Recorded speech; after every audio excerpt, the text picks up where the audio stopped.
को लेकर रजाई में घुस गई।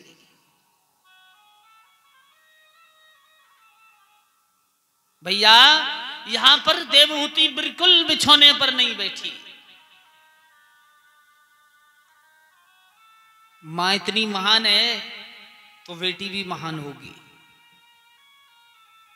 देखा, जब बिछौना पर नहीं बैठी तो 9 कन्याएं हुई और उन 9 कन्याओं में एक बड़ी महान हुई जिसका नाम था अनसुईया। जिस अनसुईया के सामने तीनों देवता पहुंच गए लेकिन फिर भी हार नहीं मानी। मां से भी ज्यादा महान अनसुईया का व्याख्यान आता है भागवत के अंदर। सज्जनों, 10वें गर्भ में स्वयं भगवान अवतरित हुए नारायण और नाम रखा उनका कपिल। वही कपिल मुनि जिनकी दृष्टि से राजा सगर के 60,000 पुत्र जल करके भस्म हो गए थे। बोलिए भक्तवत्सल भगवान की।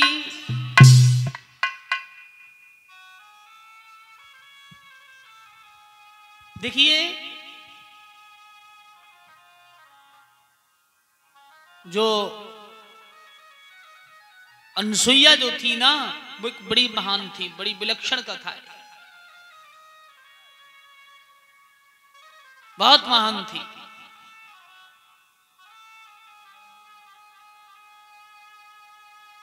पर एक बात देखा, देवऋषि नारद जो थे ना, जिस देवी की ज्यादा पूछ होती थी, नहीं ज्यादा पूछ होती थी, उसी की निंद्रा में लग जाते थे। जैसे रावण ने हनुमान जी की पूंछें क्यों जलाई? उसकी पूंछ से चिढ़ नहीं थी, उसकी पूंछ से चिढ़ थी। पूंछ से नहीं, पूंछ से। लोग जो होते हैं ना, पूंछ से नहीं चिढ़ते, पूंछ से चिढ़ते। अरे पूंछ होती तो जलती, पूंछ कहां थी हनुमान जी को? तो जली नहीं। तुमने देखा है हाथी, आहा, रास्ता में जब चलता है तो सब लोग कहते हैं वाह गणेश जी आ गए, जय हो गणेश जी।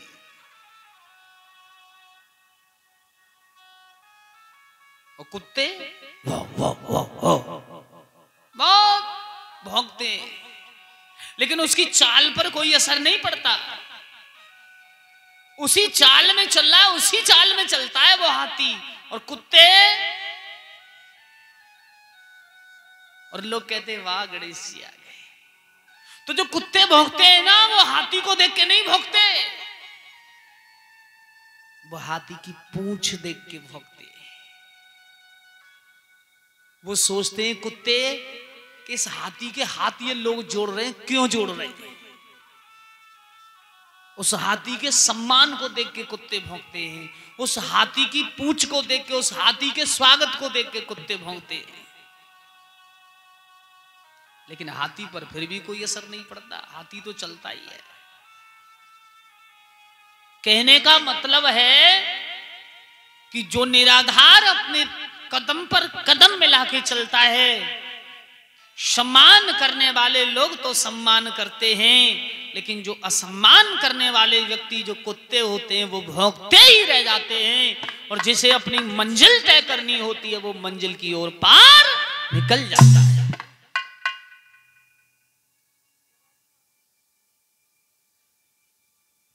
एक महात्मा थे, सत्संग सुनाया करते थे। अब उनका सत्संग बड़ा अनोखा था।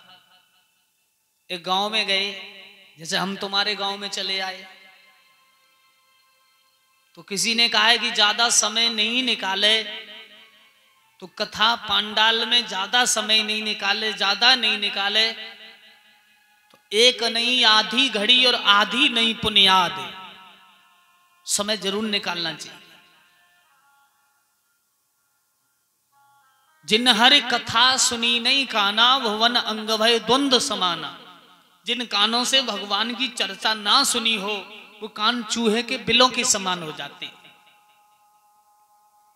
और कान पर राम का नाम हो रहा हो, कथा सत्संग हो रहा हो, और अगर हम सुनने ना जाएं, जहां ठाकुर जी का दरबार लगा हो, जहां मेरे प्यारे हरि का दरबार लगा हो, वहां अगर ना जाएं, उस दरबार के दर्शन ना करें, उस कथा को ना सुने, तो कितना पाप लगता है। इस पाप को मैं बता नहीं सकता। भागवत खोल के या गीता खोल के स्वयं पढ़ लेना।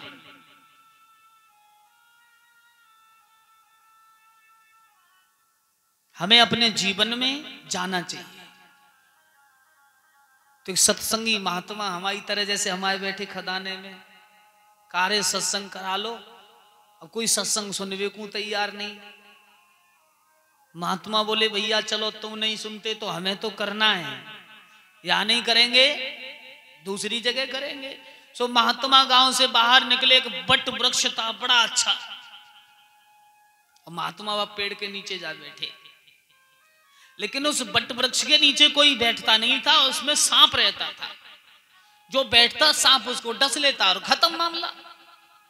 अब गांव के लोग सोचने लगे देखो महात्मा कितना पागल है, बड़ा पागल है महात्मा। बाबा यहाँ सांप रहता है। छोटे छोटे बच्चे बोले रहने दो, भाग जाओ यहाँ से, मैं सत्संग करूंगा। तुम्हारे गांव में तो सत्संग किसी ने सुना नहीं, भाग जाओ यहाँ से। गांव के लोग बोले ये मरने कोई बैठा है तो मरने दो।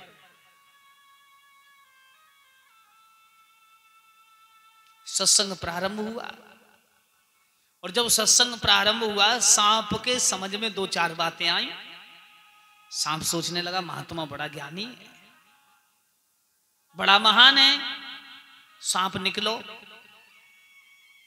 बाबा के सामने आके खड़ा हो गया, और सत्संग बड़ी अच्छी तरह से ढंग से सुनाया। ऋषिराज ने कहा कि हमें दूसरे को नहीं सताना चाहिए।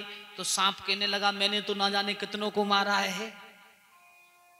महात्मा ने कहा हमें कभी दूसरे की निंदा नहीं करनी चाहिए। तो सांप कहने लगा मैं तो कितने खाता हूं और कितने मारता हूं।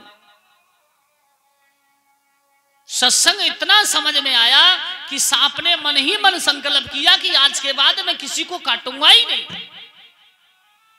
और चरणों में फर रख के अपनी भाषा में बोला बस गुरुजी गुरु मंत्र दे दो और हमें चेला बना लो,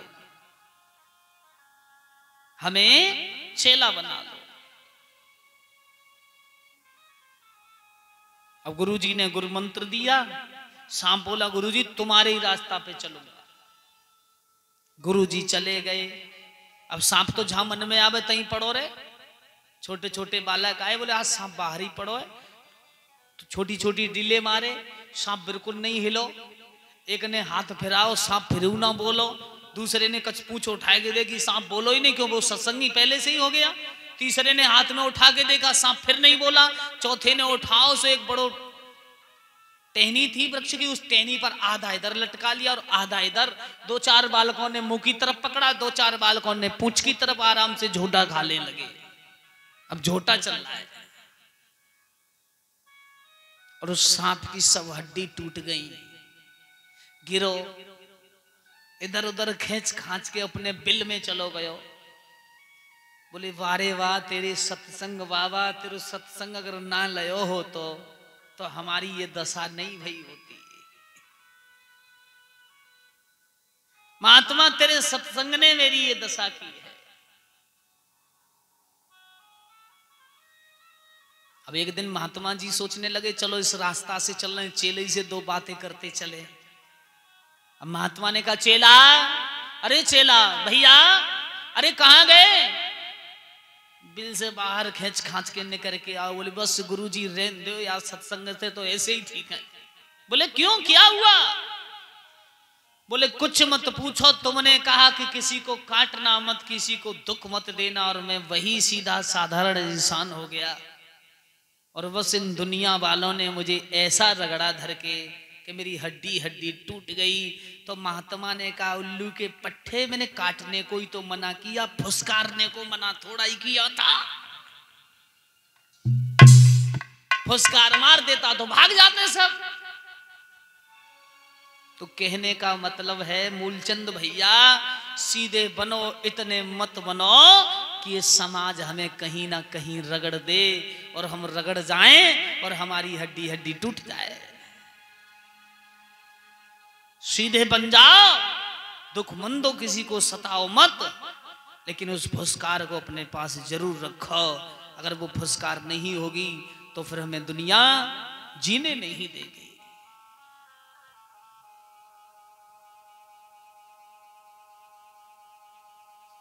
महात्मा सुखदेव कहते हैं, हे महाराज परीक्षित,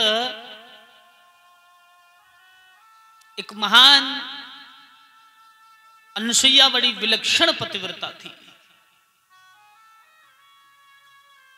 कितनी बड़ी महान है अनुसुईया। एक बार अनुसुईया ने देखा कि सूखा पड़ रही है, पति महाराज ने कहा एक लोटा जल लेके आओ।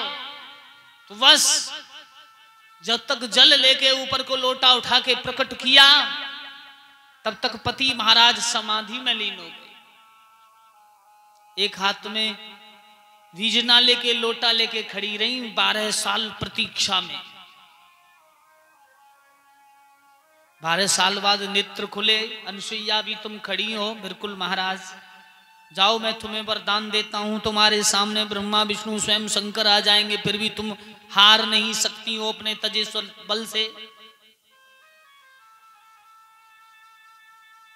अनुसुईया ही नहीं थी, एक उर्मिला भी थी, लक्ष्मण की पत्नी। जब भगवान श्री राम वन की ओर जा रहे थे ना, तो उर्मिला ने कहा कहां जा रहे हो सज धज के? बोले भैया के साथ वन। क्या करोगे? भैया की सेवा। तो बोले मैं भी चलूंगी, मैं अपनी बहन सीता की सेवा करूंगी।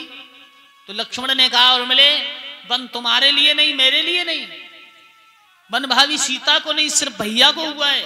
मैं तो सेवा में और भाभी भैया की सेवा में। तो जवाब दिया मैं भी आपके साथ चलूंगी। जिय बिनु देह नदी बिनु बारी, तेसे नाथ पुरुष बिनु नारी। तो लक्ष्मण ने कहा भद्रे प्यास लग रही है, थोड़ा जल लेके आओ। और जब तक जल लेने गई तब तक लक्ष्मण चले गए, और लोटा लेके मूलचंद भैया दरवाजे पे खड़ी रही। वो युद्ध उर्मिला और सलोचना का था, ना कि लक्ष्मण और मेघनाथ का।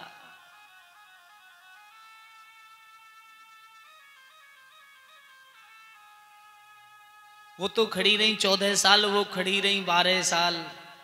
और इन आज की कलयुग की माताओं से पूछो थोड़ा इंतजार कर लोगी? नहीं, 10-15 मिनट का। पहले ही टेबल रखती है, इसलिए तो आई लेके पति महाराज बैठे, पटक दिया जग, गिलास लो, गरम गरम खाओ। आवाज मार देना, रसोई से रोटी लेके आ जाऊंगी। वारे वाह, धन्य है कलयुग की अनुसुईया। 1 मिनट भी प्रतीक्षा नहीं।